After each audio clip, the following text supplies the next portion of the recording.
All right, welcome everybody to another episode after 2 weeks of Under the Dome. I'll be impressed if everybody remembers to come on tonight. Because, it's been, when we miss 2 weeks, I mean, people forget what night it is and stuff like that. So hopefully Well, people I come think back. the last time we missed 2 weeks in a row was when we were having such trouble with the format, and Yeah. Yeah, when they got rid of Google Hangouts. yeah, So, it well, sucked anyway. yeah, it did. This is a much better format. And I Yeah, can do a lot more with this when I just don't do it right now because I'm lazy. No. Uh, so where I've been for the past 2 weeks, because without me here, it's harder to do the show. I know for Sean, and I kind of set up everything. But 2 weeks ago, the day after Memorial Day, we went to Port Aransas, Texas, for Memorial Weekend, and because a woman now that my wife grew up with, they have been best friends forever. She and her husband own a beach house in Port Aransas, so we drove there. And at the time, I did not know that this was. Well, I knew it was about a 9-hour drive, but it's a 9-hour drive if you don't stop to get gas or go to the bathroom. That's what the GPS will tell you, 9 hours, And we left here, I guess about 9 o'clock, 8:30, 9 o'clock, Friday morning, drove through, hit Houston, right at 4:15, somewhere around there. oh my God, On a Friday. that's not advisable. Memorial Weekend. Yeah, And the Astros had a game.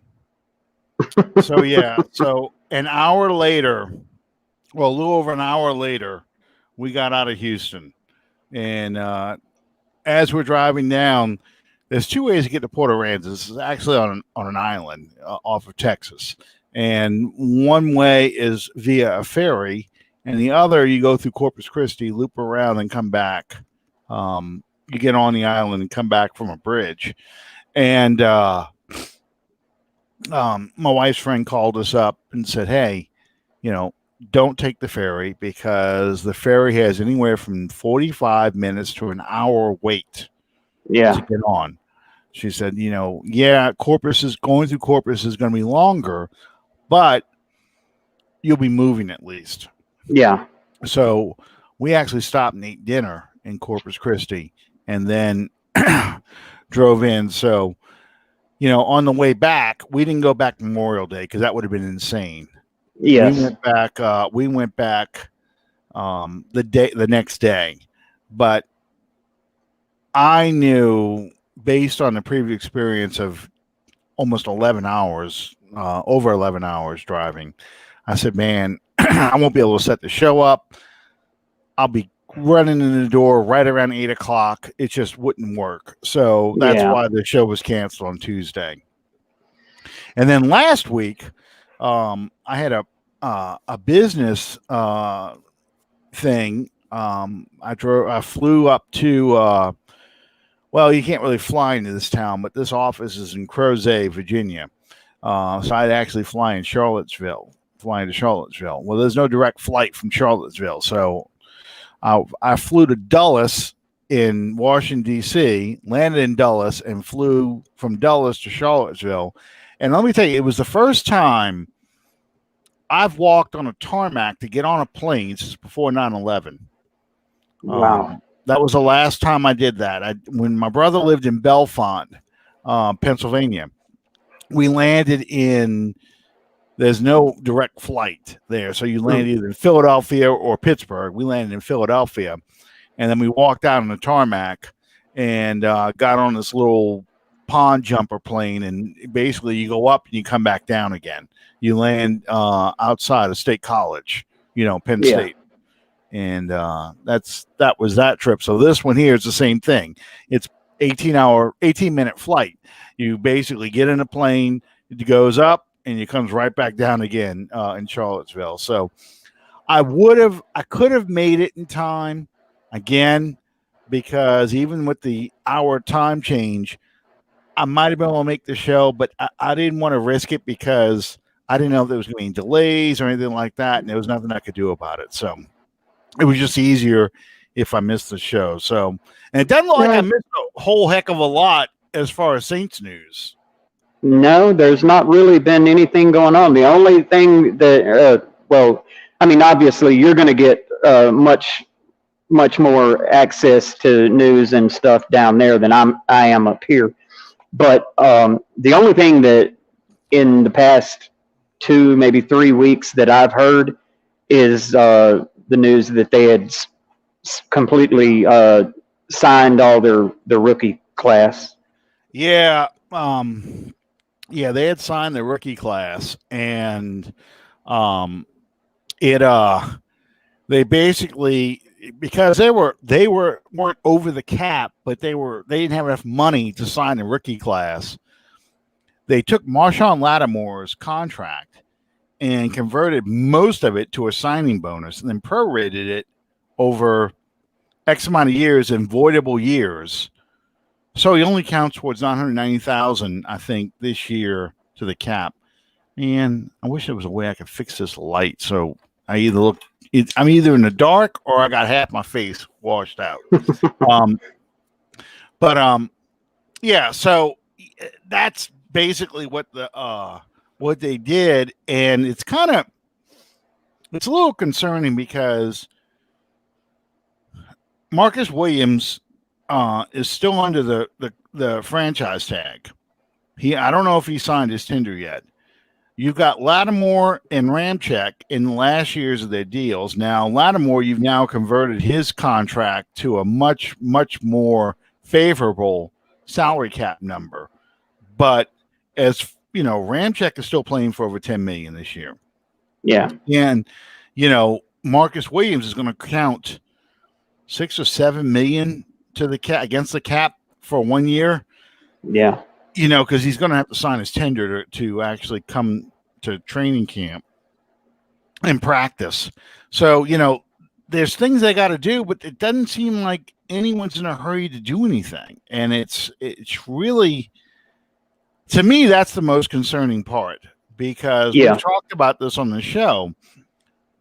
They've got holes in the roster they need to fill, and it looks like they're basically going to ride. There doesn't seem to be a sense of urgency toward it. No. Breland, the guy I liked as a possible number 2 corner, got signed. Then I read Sheldon Richardson got signed. I don't know by who, though. Let's see. I meant to look this up before I started tonight. Oh, did he sign with the Vikings? Yes. He signed. He's back with the Vikings. Okay. Yeah. Okay. So, so that means basically that Malcolm Roach is going to be probably a starter at defensive tackle. Yeah. And it looks like Patrick Robertson's going to be a corner number 2 until Adebo is ready, to step in. I read that Cesar Ruiz is going to end up being guard again. They're not going to move him to center. So McCoy is going to be the center, and Ruiz is going to be the starting guard. I think that's a good move. They had mini camp, okay, but it wasn't really mini camp. It was more or less workouts and press conferences. Yeah, which is kind of strange. Yeah, we already know. I mean, we've talked about this prior to tonight. We already know that the New Orleans Saints that we've been watching over the past decade basically. This team is going to be a drastic and stark departure from that. Yeah. It's not going to be at all what we're accustomed to seeing. And as you said, it's a little concerning to me that some of these things aren't getting done. And there's, as I said, there seems to be no sense of urgency towards getting these things done.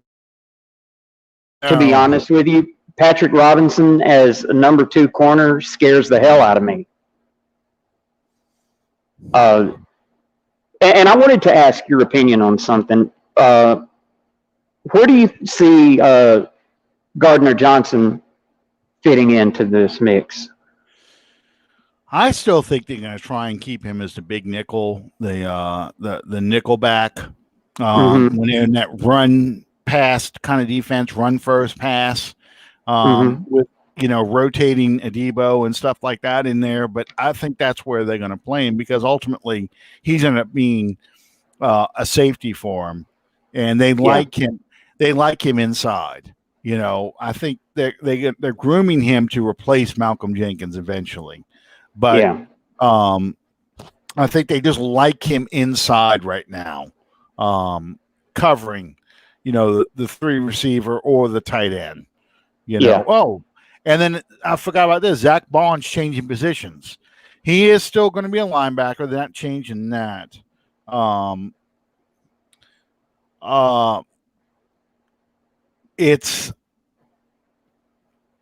He's going to play the weak side linebacker because they're trying to figure out the best 2 linebackers to be out there playing when they're in pass defense.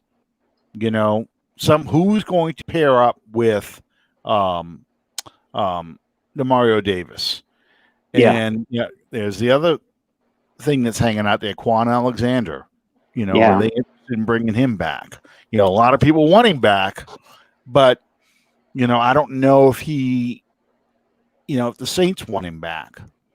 The concerning thing for me as far as Alexander goes is the timetable. What are we looking at as far as when is he going to be legitimately and realistically, when is he going to be available? There's no doubting that Quan Alexander and Demario Davis give you your best when both are fully functional and healthy. They give you your best combination. But the injury that he sustained, when he sustained it, has to cast a shadow over the beginning of the season anyway. Yeah, if I remember right, he got injured in December. Yeah. So you're looking at least September before he could even be physically cleared to play. And to bring him up to speed as the season plays out is going to be difficult at best. Yeah. So it concerns me because I would like them to sign him at least before training camp and put him on the physically unable to perform list and the PUP list, and let him rehabilitate himself until he is ready. But it looks, there's a lot of questions right now on this team, and I feel like people are going to be frustrated all year because this team is not going to be the team that won 12 games last year. That's won 4 straight division titles. They're going to have a big learning curve where we don't look very good on offense or defense. Well, the linchpin for the past, 14 years, has been Drew Brees. And obviously, when you take that out of the mix, that throws the entire thing into a different type of look, a different type of feel, a completely different approach. And I guess the word that I would use as I'm looking at it right now is cautiously optimistic. I wouldn't be surprised if they they went ahead business as usual. I don't see that happening from my vantage point anyway. Uh, I can see this team going 8-9. I can also see this team going 14-3. You know, Yeah, I mean, it's there's so many things that we don't see and we don't know, and so many question marks. It's hard to just say I believe wholeheartedly that this team is going to be the team.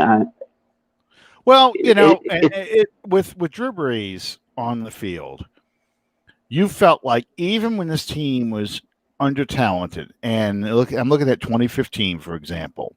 Yeah.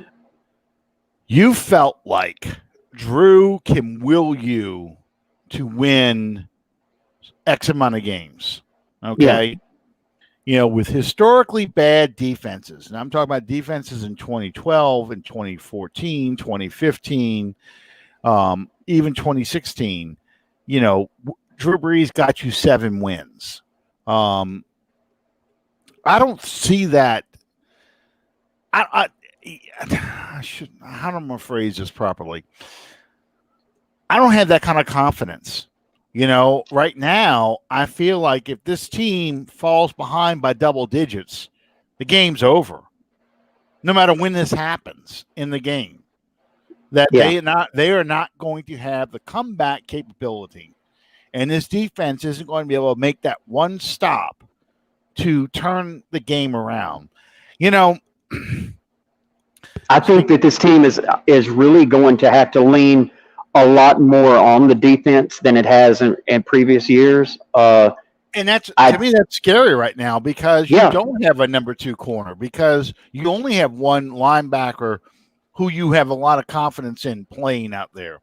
Yeah. The defensive line's in transition. Is Cam Jordan a declining player, or was that just a 1-year mulligan year? Hey, he'll be better this year. They were talking about Marcus Davenport feeling like he's finally got it now. He's a 4 or 5 year veteran walking around. He's confident. He knows what he's supposed to do now. Does that translate into production? Who is going to be the surprise guy? I mean, no one saw this time last year. Nobody saw Trey Hendrickson having a breakout season. So who is going to be that player this year? I don't know. I really don't know. There's nothing offensively or defensively. There's nothing that just jumps off the page at you to inspire that confidence that we've always had over the past several years. A lot of people, I'm reading this on Twitter. A lot of people are talking about, Jameis Winston's going to be that breakout player. Jameis Winston's going to be that guy. He's going to finally show what he did not show in Tampa, that he can get the turnovers under control, that Sean Payton's going to fix that, and he is just going to bring back the 2011 level of offense where he can throw the deep ball, and he's going to get 40-something touchdowns, cut his interceptions down to maybe the low teens, and just really open up this offense. My concern about that is, okay, you're going to – first off, it pisses me off that people act like the past 4 years Drew Brees has sucked, and that is not remotely true. No. I've gone back and watched games in 2018 and 2017, for example. Okay? You go back, ignore the last 10 seconds of the NFC divisional game against the Vikings. Just watch that second half. Drew Brees tore that Vikings defense apart. Yes. And he was throwing beautiful passes.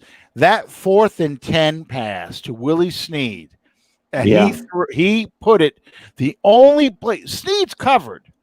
He put it the only place Snead could get it, and it was about knee high, and he put it right in his hands and converted a 4th and 10. I mean, it was the perfect defense against everything the Saints were doing, and the Saints still converted it. Yeah. That pass to Michael Thomas, both of them to Michael Thomas in the end zone for touchdowns. The first one that got him back in the game, the second one after the Marcus Williams interception.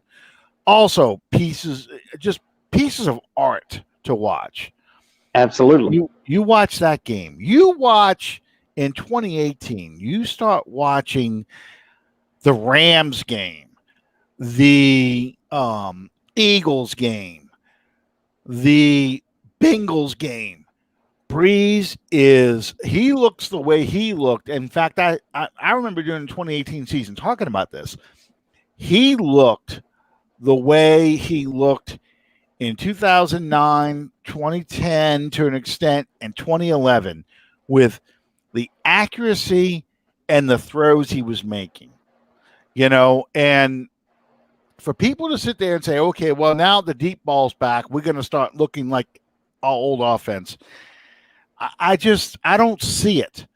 I don't see it because I don't see that level of accuracy and the surgical approach that Breeze had. I just don't see that right now, and I don't know if it's going to come out of Taysom Hill. I don't know if it's going to come out of Winston, so that for people to sit there and think that we're going to morph into, we're going to get the accuracy of Drew Brees coupled with the deep ball.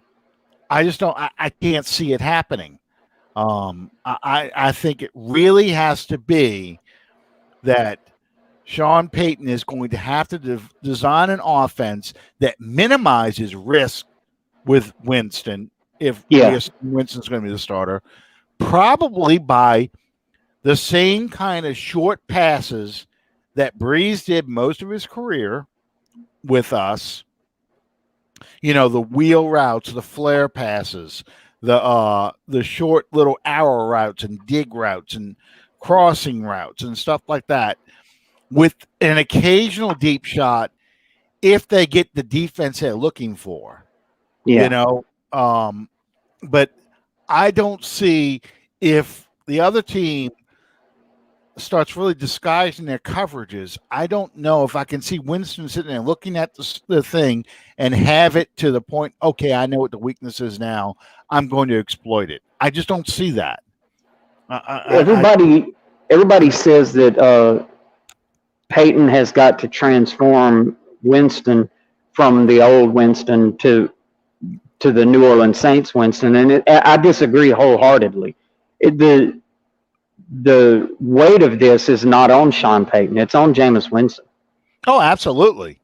And we're all assuming that Winston's going to be the starter because he has the resume. Anna's not on yet. She'll be on maybe later tonight, or she'll watch this in replay. But I do believe that it's going to be Winston's job to lose, strictly from the standpoint that I firmly believe that Sean Payton wants to keep Taysom in the role that he has been. Yeah. Now, I'm not saying that you won't see the transfers like he did with Breeze, because as you and I have said, I think you're going to see even more of that now. Yeah. But I think he wants to keep Taysom Hill in the role that he's been playing. But, just like the Ian Book draft pick, there's a profile of a kind of player that Peyton wants as his quarterback, and it may not be the strong-armed, classic quarterback that people think of. It may be somebody like a Taysom Hill. It may be somebody like an Ian Book. That Sean Payton thinks that's the kind of quarterback I want to run this offense. A guy who's somewhat short, but is more a film junkie and just can process information so quickly and make the right decision so often that it's more intellectual than it is physical skills. Yeah. And that's not to say Winston's dumb. And that's not to say a knock on anybody. But on the flight, I read Jeff Duncan's book, Peyton Breeze. It's 200 something pages, and it's really a fast read. It really is. It's not very hard to read. You just turn the pages. It's stories you're familiar with for the most part, but it's mostly all about how Drew Brees is a fanatic about not only his routine, but about how he breaks down film and understands everything that's going on. He knows what everybody else is supposed to be doing at all times, and there's nothing defense can throw at him that he can't figure out. That he has seen it, or he's seen something like it. That when they try and confuse him, he'll figure it out. That doesn't mean he doesn't have bad games. But it means that if he has a bad game, it's not because the defense did things to him he didn't expect. Yeah, it's all about the preparation. That was what made Breeze who Breeze was. He was his preparation. As you said, there was nothing that you were going to show him or throw at him that he wouldn't be prepared for. Right. And when they have that Sunday night or Saturday night meeting, could be Sunday night if it's a Monday night game, but Saturday night meeting, the dot meeting they call it, where they go through all the plays and he marks plays that he likes. That Sean sits there and puts a dot next to the plays they like. They basically played the game. Breeze has played the game in his head. Every coverage, based on every situation, because of the film study he's done. And that's the part I think that people really don't look at, because I think physical skills trumps that. And I don't agree with that at all. I don't either. You don't throw for as many yards as Breeze is, and it's not to say Winston can't do it. I'm not saying that at all. What I'm saying I mean, you have a coach the caliber of Sean Payton, and obviously Payton believes that he's capable. So, right. and it's a quarterback-friendly offense, and people can be successful. I just mean the level of execution is the part that people are going to suddenly realize isn't quite there. And it's because he's not Drew Brees.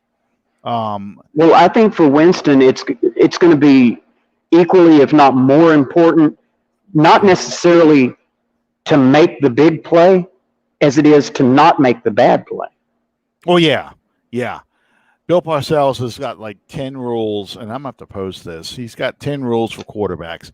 And I read this, and I'm like, no wonder they drafted Ian Book, because Ian Book fulfills most of those commandments. And Peyton and Jeff Ireland are Parcells' disciples, and they took that level of stuff, because you look at Phil Simms, for example. Phil Simms was not the most talented quarterback to ever put on a Giants uniform, but he was most successful because he could execute the offense the way Parcells wanted him to execute it. And Hostetler was probably more talented than Simms. It's debatable, but Hostetler was able to execute the offense the way Parcells needed him to execute the offense. It was much more of a running game, but Hostetler was accurate enough and could do the things that was necessary. One of the rules that stands out to me is about leadership, that you've got to be a leader and not a clown. In other words, you can be a popular player and still be a leader, but don't be the class clown. And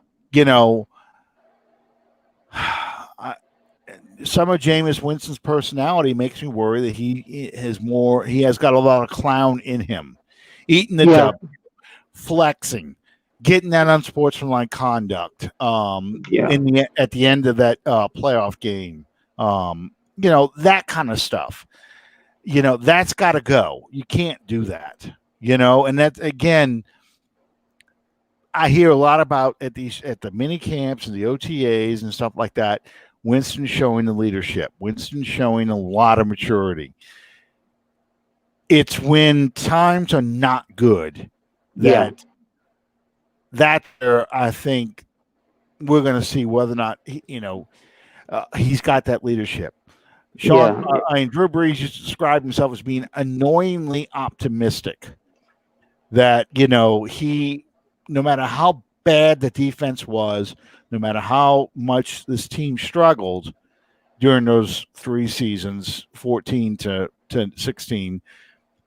Breeze was optimistic. This is the game. This is where we turn our season around. We can still make the playoffs. All those things. So, you find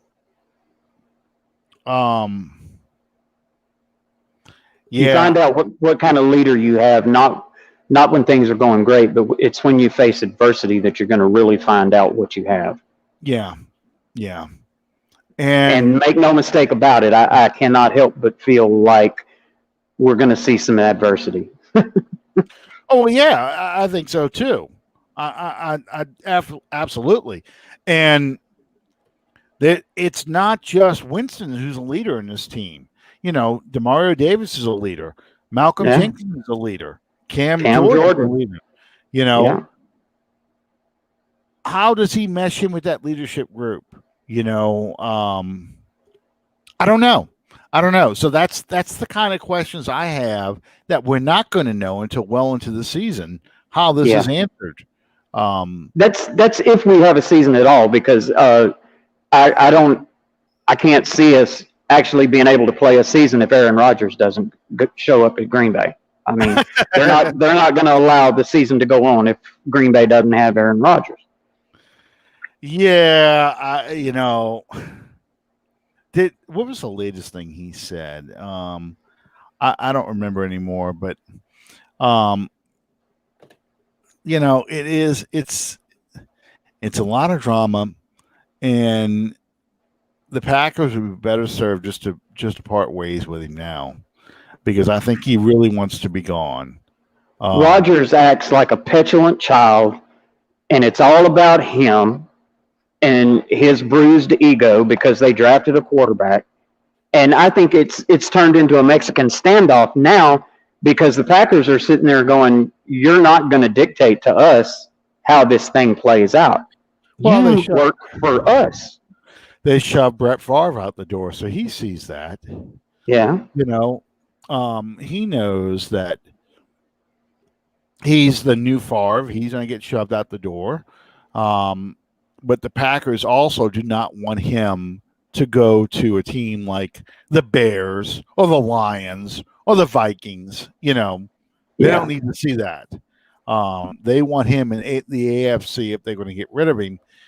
And the question is whether or not you can offload him. I cannot see, realistically, I cannot see the Packers cutting bait with Rodgers. I mean, you're talking about a guy that was the league MVP last year. And obviously, with the talent that you have, this man gives you the greatest opportunity to win. And I do not look at Jordan Love and think, oh yeah, he's the heir apparent. Yeah, I don't either. And I think that's why Rodgers is acting the way he is, because I think they look at him. He looks at Jordan Love saying, that guy ain't your quarterback. He might be a good backup, but he's not going to be a starter. So what the hell are you going to do? You get rid of me, you're dead. You're not. This isn't going to be. This isn't in Rodgers' mind. I think this isn't Brett Favre. You're not. I'm not coming in. I mean, Jordan Love's not coming in to replace a league MVP and take you right back to the playoffs and maybe even advance further than I took you with this team. So I think that's why Rodgers can act like this is a Mexican standoff. But I don't see any scenario where the Packers say, you know what, enough's enough. No, unless they felt confident that that Love was just as good as Rodgers. That they're ready for Love to take over as a starter. Because if you have, that's the leverage. You could tell Rodgers, sit out then. We won't trade you, but sit out the whole year. Don't get paid. We'll go with Love, and we'll revisit this next year unless you're going to try and come back by what is it, December, November? You got to come back to keep that accrued year. So I think that's both of them have a lot to lose by fighting this. So to be honest, I could care less. I absolutely despise the guy. I think I dislike Aaron Rodgers more than I dislike Tom Brady. But if he wants to sit out, let him sit out. As long as he sits out the first game of the season, that'd be awesome. Well, we'll see what happens. Meanwhile, there was a trade that happened while we were gone. The Falcons traded Julio Jones for a second and a fourth round pick or something like that, I think. I think it was a fourth. Yes. Just a fourth. No, it was a second round pick too. Because DeAndre Hopkins was all pissed off that, he got traded for basically the same thing. That, two great receivers that don't even worth, a first round pick. And I didn't have the heart to say, Brandon Cooks got traded for first round picks twice and a second round pick. But he was under a rookie contract. It wasn't a big contract like Hopkins or Julio. Yeah. So Terry Fontenot helping the Saints again. Yes, indeed. Not that Julio was really that big of a threat to us because he still has had more fumbles than touchdowns against us. Yeah. 4 fumbles versus 3 touchdowns, and he's never really gone off against us like a Joey Galloway or Golden Tate or let's see, there's like a half dozen receivers you could think of. Steve Smith. He's never been that kind of receiver. In fact, most of the time he gets injured playing us. Either that or gets injured the week before they play us and just really isn't a factor. Right. Or he fumbles. He gets a big play. Gage and Calvin Ridley have done more damage to us than Julio has, And who's the other one that I think he went to the Lions? Golly, what was his name? Who's Sanu? Oh, Mohamed Sanu, yeah. Was it the Lions or the Patriots that he went to? Both. He came from the Patriots and went to the Falcons, and then the Falcons traded him to the Lions. So I mean, Sanu was a bigger dagger than Julio was. Well, and that's the thing. Julio, you look at his stats, and I didn't realize he was 32 years old. I didn't realize that much time had passed, but you look at his stats, and they're very impressive stats. Consistently, 1,000-yard receiver, despite missing games and stuff like that. It's just he did most of his damage between the 20s, and then once you got into the red zone, they went to somebody else. But him being out of the division helps us a lot because I think you're going to have trouble with Calvin Ridley. You're probably going to have trouble with Pitts, but I think for the most part, the Falcons are in a rebuild mode. Yeah, this is probably Matt Ryan's last year with the Falcons. I could see that happening. They're probably going to draft a quarterback next year. For their quarterback of the future, they've got to rebuild that defense. They're going to build that defense in the mold of the coordinators they've got now. I don't even know who all their coaching staff is anymore. I have no idea. but it's not going to be the small, fast defense. Um, Deion Jones may not fit in that defense anymore. I don't know. Yeah. They may trade him. Um, just depends on how the season goes and what they think they can get for him. So it's one of those. That's a team in transition. We're kind Yeah. of a team in transition right now Oh, because absolutely. because of a new quarterback. So unfortunately it's Tampa's division to lose, even though they didn't win the division. Yeah. Because of defending champs, it's their division to lose. And Carolina, who knows what's going to happen with Carolina? I think that they're beyond in transition right now. Yeah. They're in absolute rebuild. Well, they're going to go with Sam Darnold because I guess Brady thinks that he can turn Donald into Drew Brees. I don't think Brady's going to be there after this season as their offensive coordinator. Yeah. I think he's looking for a head coaching job somewhere, whether it's college or the pros. I would not be surprised to see him become a head coach in college, honestly. Yeah. Because I think that's probably where he belongs right now. I don't think he's going to get the shot to be a head coach in the NFL.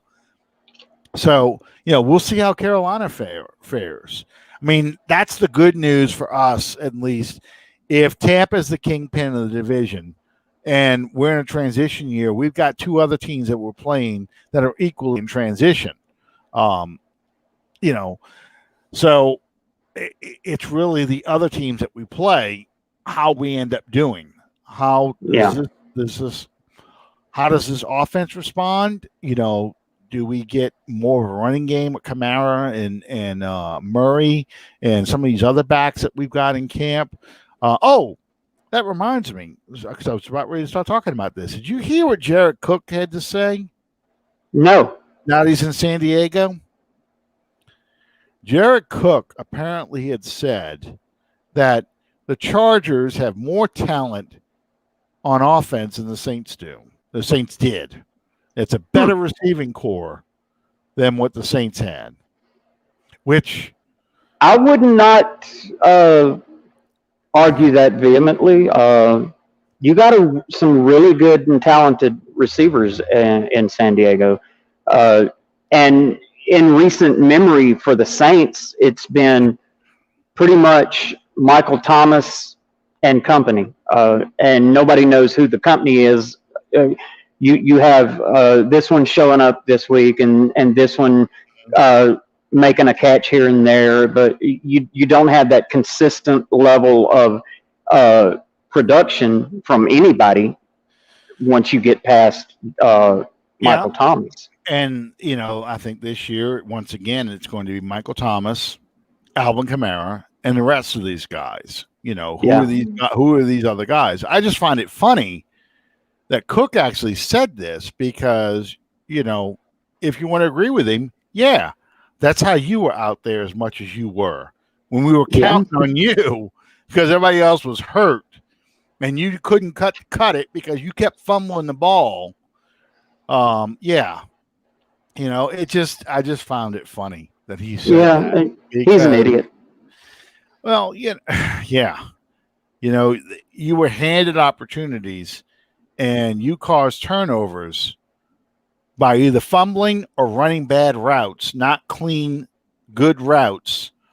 And Breeze got picked off one time because you ran a lazy route.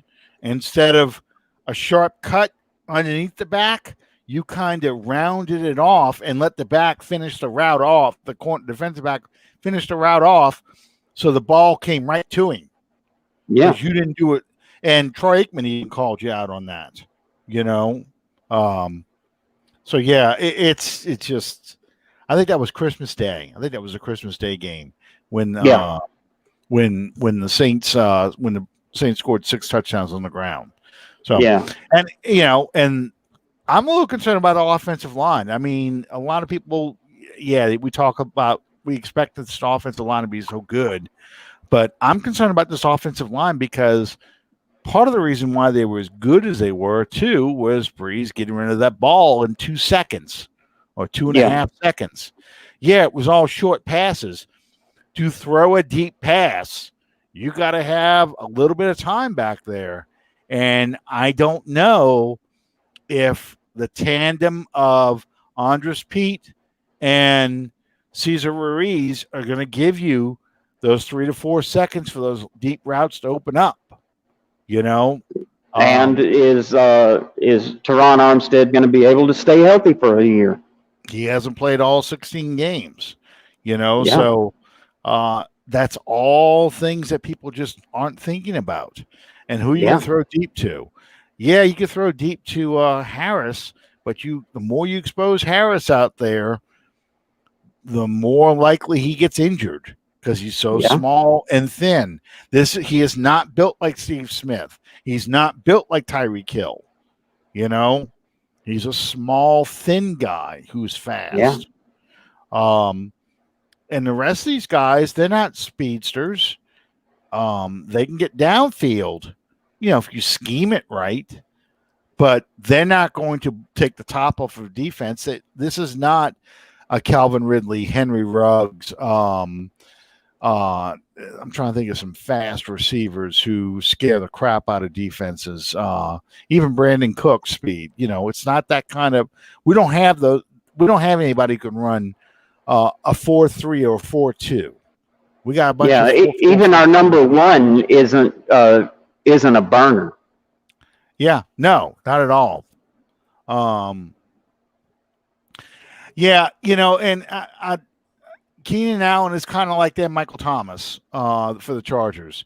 The big thing about that team, really, the Chargers, has been the special teams. Special teams have cost them so many games.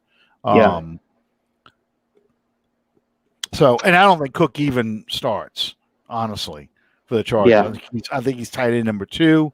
He's on probably his last stop in the NFL before he's out of here. They still have Hunter Henry, don't they? I believe so. I don't remember hearing anything about him leaving, but no, I thought he was a free agent, but I could be wrong.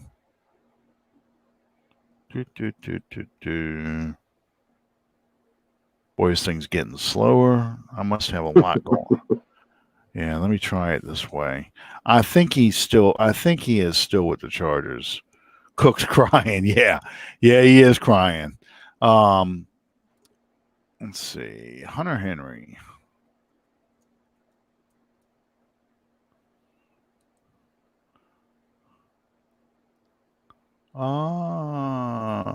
He's with the Patriots now.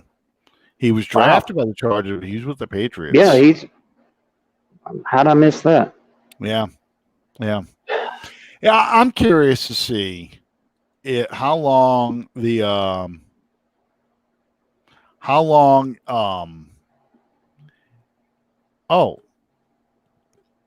Jerry's birthday was yesterday. Happy belated birthday, Jerry. I did not know that. Happy belated birthday. Happy birthday, Jerry. It was my son's 9th birthday, too. Oh, God, he's 9 already? Yeah. Hard to believe. I know. Well, a friend of mine just became a grandfather, and it's been a month already.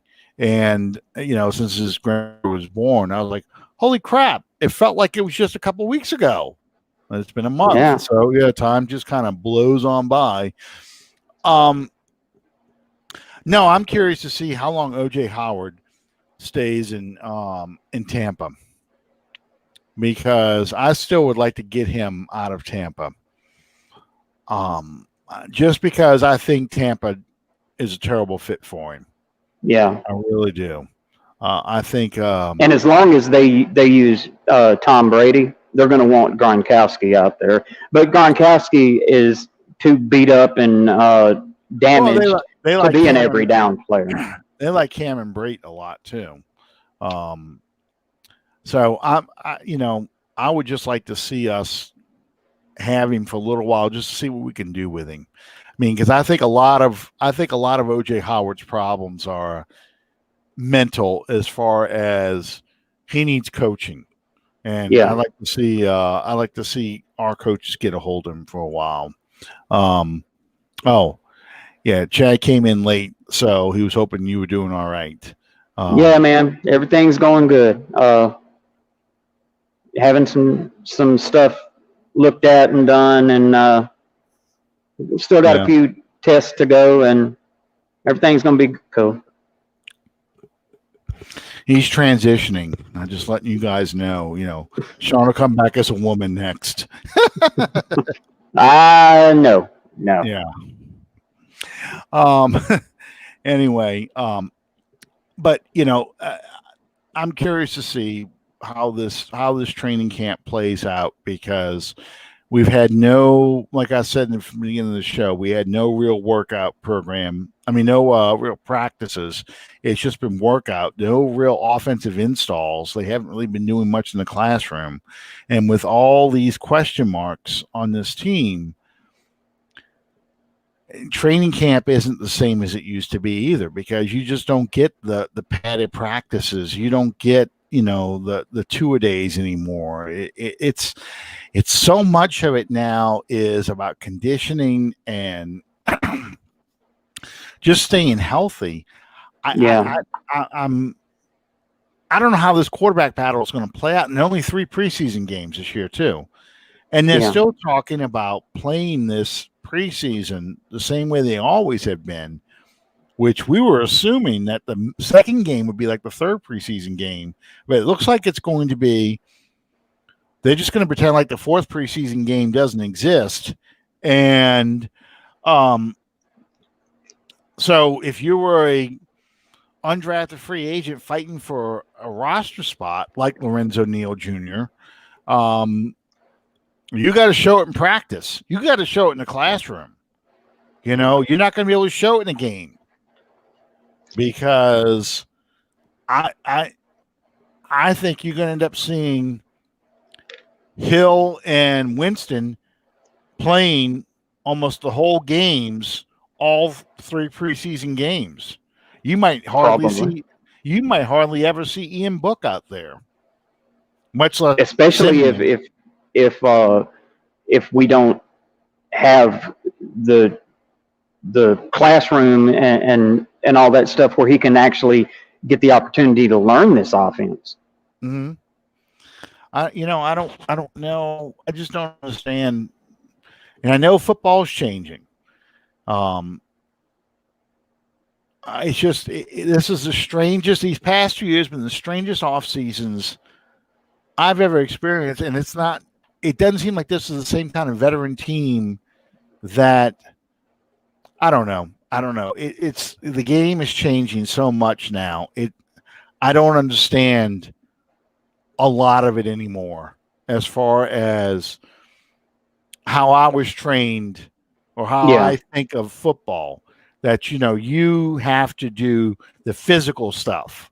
yeah, You have to get out there and hit people and create game situations so you can evaluate talent better.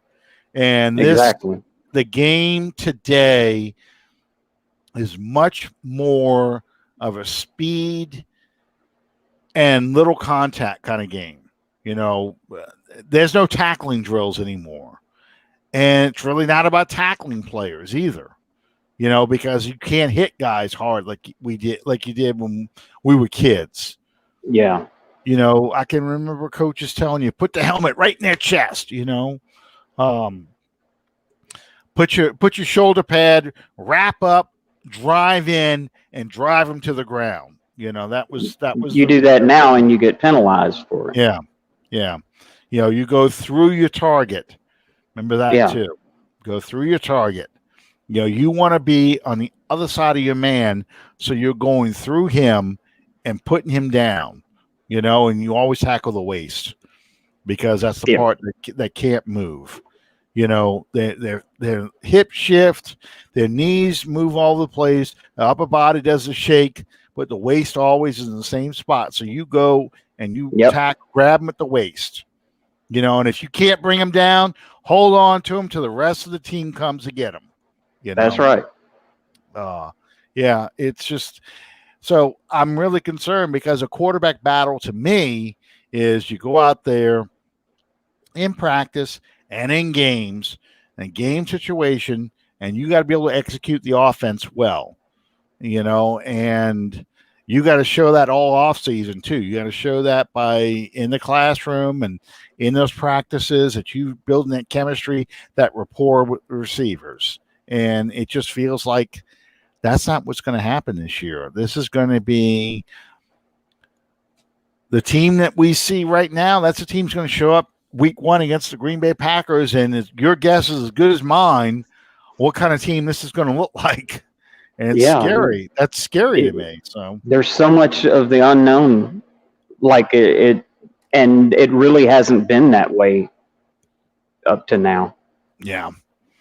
So one of the things that I wanted to do 3 weeks ago, and we did not get an opportunity to do this because we've been off the air for 2 weeks, and I didn't want to do it the first week we came back because I know a lot of people just forgot about us. Our regulars aren't on the show. I don't see Calvin, don't see Avery, don't see Anna.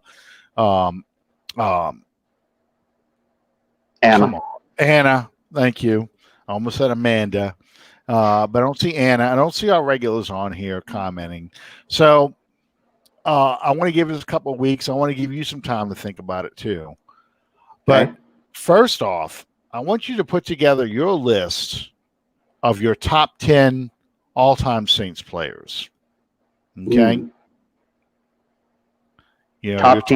Top 10 players all time. And no, you can't put the Dome Patrol as one player. We're not going to do that. Damn it. Yeah, we're not going to do that. Okay. Regardless of position, your top 10 best, then your top 10 worst. Oh, God. Present company included? Your top 10 worst players. Because for shits and giggles, back in 2016, I did the Saints all-time roster. Okay? I put that roster together and posted it. And then I did the Saints all-time worst roster. Like, if this team was put out on the field, it's the worst team you could ever possibly imagine. Like your starting quarterbacks, like Dave Wilson, Heath Schuler. I'm sorry. I had Heath Schuler, Billy Joe Herbert, I think Dave Wilson or Richard Todd. I had one of those guys. Like, that's your starting quarterbacks. Oh my God. Your running back. That sounds like an aneurysm waiting to happen. Yeah. Your running backs like Troy Davis. Who did I have in there? Michael Strawn, because he was the guy who was selling the drugs to like Muncie and George Rogers and Dave Waymer and Frank Warren and stuff like that. I have to go back and look. Like the receivers were like, the guy they took in the first round, number 80, back in 1974, 74 or 75. He came from Purdue. I can't think of his name on top of my head. I have to go dig up my roster. I'm going to have to go dig up my all-time worst. The punter was Russell Slavin. Absolutely. The place kicker was Chip Low Miller. It's like that kind of stuff. It was bad. It was like your cornerbacks like Brandon Browner and Jason David. Your safeties were Tabucky Jones and the guy that dropped 2 interceptions in the Philadelphia playoff game back in 2006. He was a Hazlitt guy. I can't think of his name top of my head, but that was I'll put my all-time worst roster up and really throw people out there, because it was fun to do that, because I was like going through these list of names and people like, oh my God, the offensive line was horrible. It was awful. Daryl Terrell, I think it is my left tackle. I used to call him Turnstile Terrell because he was he's the guy who had to replace Willie Roaf in 2001 when Willie Roaf blew out his knee. And he was awful. Royce Yeah. Smith, I had him. I had I forgot who I put at center. But yeah, it was ghastly. It Yeah. was all the worst players in Saints history. And I was the linebackers. I couldn't stop because you just really. I mean, I couldn't even get out of the Hazlitt years. You Yeah. know, Cedric Hodge and C. Grant and Kobe Buckwalt, and I mean, Rick Middleton. That's the guy we drafted instead of who was the teammate of Randy Gradisher from Ohio State. We drafted his teammate. Gradisher is still on the board. Gradisher is a Hall of Fame character who should be in the NFL Hall of Fame with the Denver Broncos. I thought he was. Yeah, he's not in the NFL Hall of Fame yet. No. Wow. He should be in the Denver Ring of Honor, or I think he is in Denver Ring of Honor. But yeah, Yeah. we take Middleton, the teammate. The tight ends. Oh Lord, the tight ends were horrible. People would probably want to put Kobe Fleener in there now, but I had guys in there like Henrik Lusk, who people don't even remember. Just awful tight ends. Tight ends that couldn't catch the ball. Turning over, turn over the ball, the stone hands, that kind of stuff. Oh, it was a lot of fun putting the all-time worst Saints team together. So I think I'm not going to go position by position, but I'll give you a top 10. Top 10. That's all I'm saying. Top 10 list. Yeah. Because, like I said, I'm going back and I'm going. The number one overall draft pick. Because we traded our number one overall pick to the Baltimore Colts. For Gary Quazzo, the Colts took Bubba Smith with the number one overall pick in '67. So our first round pick was actually the last pick of the first round because we had picks at the top and the bottom of each round, just like Carolina and Jacksonville had. Yeah. So our first overall pick was that fullback. They tried turning into a linebacker from Alabama. Oh, I can't believe it. He never played a game, never started a game. He played special teams only and was gone by 69. I can't believe I can't remember his name. Because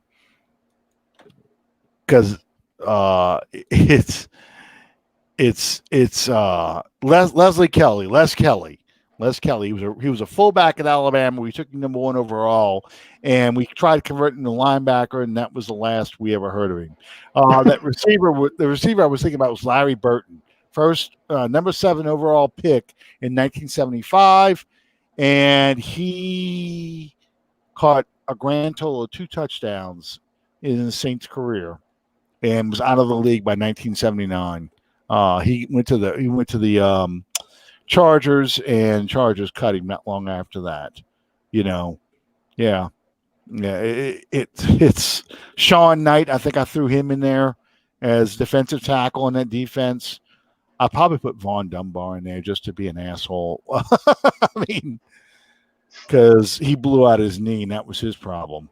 That he had no instincts as far as picking a hole. Oh, John Shiners and Royce Smith. Those are your guards because neither one of these guys panned out. I mean, they were horrible guards. But yeah, it was fun. It was fun putting that list together. Oh, yeah. Jerry saying, hope your son had a great birthday. Did you get to see him? We actually did our little birthday thing Friday night when they stayed with me.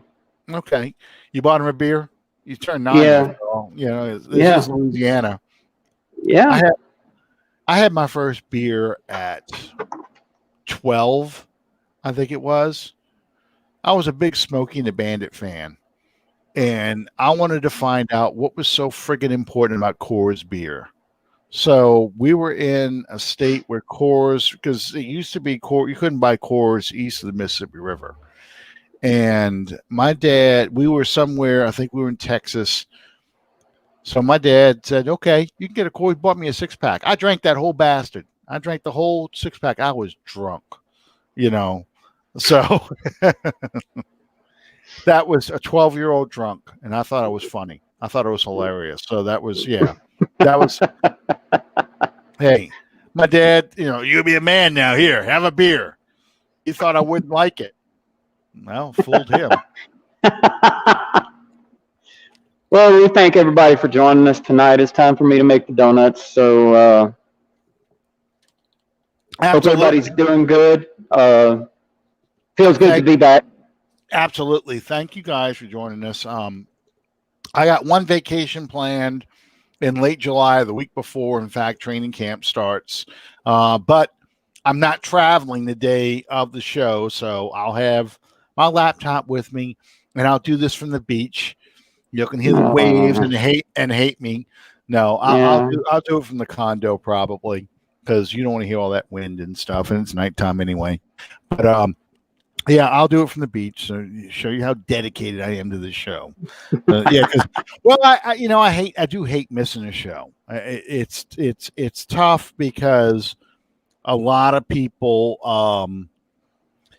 they want to talk Saints, and it's a dead time. So that's why I said, next week we'll do the top 10 Saints players and top 10, worst Saints players. And then we'll do a free agent thing. Who are the best free agents we ever signed? Who are the worst free agents we ever signed? Well, there's no doubt who the best was. Yeah, exactly. Outside of the one that people refer to as the greatest free agent signing ever. That's kind of shoe in.